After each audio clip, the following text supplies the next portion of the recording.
No problem. Definitely. Yeah,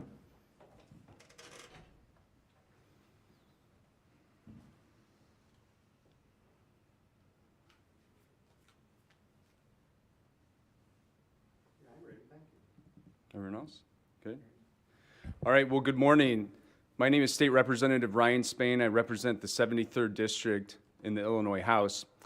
It has been 1 week now since the ComEd 4 verdict was delivered, and here we are again. And the reason we're here again is to emphasize the need for ethics reform in the state of Illinois, and specifically to ask the question, where are the Democratic leaders in the General Assembly and in our state government, and what are they doing on the topics of ethics reform? I just listened to remarks from the governor upstairs talking about the legislative process and how it works, and that there are committees that could be doing work on issues for cleaning up corruption in our state government. Many of us serve on one of those very committees, the Ethics and Elections Committee in the Illinois House. Luckily, we had a hearing yesterday in the Ethics and Elections Committee that I was looking forward to, because I thought surely 1 week after the ComEd 4 verdict, and in anticipation of the Mike Madigan trial that we're coming upon in the next year, surely this will be the time, for the first time this spring, where we would begin to consider ethics initiatives in the Ethics and Elections Committee. What did we do in that committee yesterday? We took subject matter testimony on voting by jail, allowing convicted felons to vote while they're serving their sentence in prison. This is the Keep Mike Madigan voting program, essentially, that must be important as a priority for the Democratic leaders here in the General Assembly.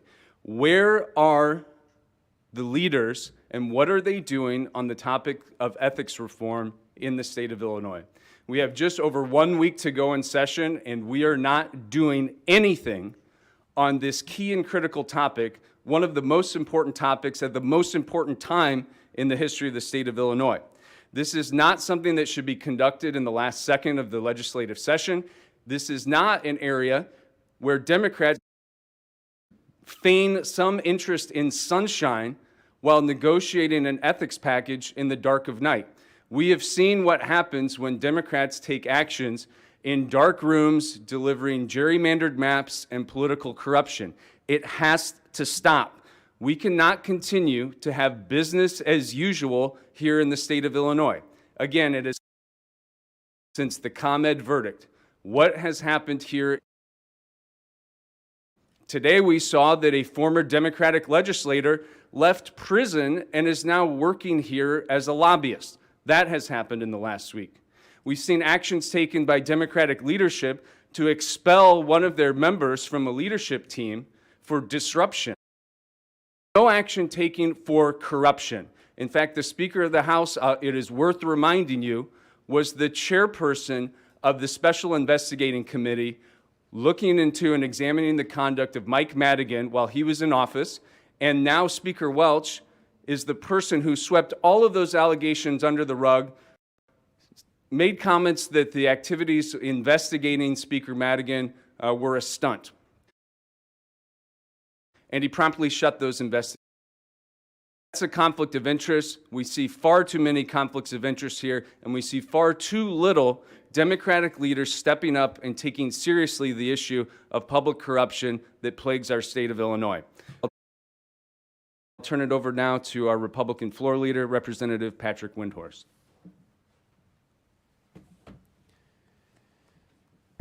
Thank you, Ryan. I'm Patrick Windhorst, State Representative in the 117th District, which is all or part of 10 counties in southernmost Illinois. Recently, United States Representative Sean Casten called out former Speaker Mike Madigan, asking for him to resign his position as a Cook County Democratic Committee person, and added that public service is a sacred trust. Madigan should resign, and we should be actively working to enhance anti-corruption laws in Illinois. Congressman Casten is the highest-ranking Democrat in our state to call for significant change and to not accept the status quo of the Madigan era. I was here last week after the 4 guilty verdicts were delivered, making the case that we need ethics reforms that would help stamp out corruption in our state.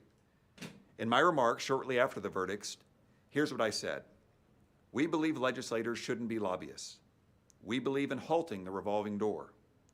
We believe in empowering the Legislative Inspector General with subpoena powers so that the office may perform thorough corruption investigations and root out bad behavior.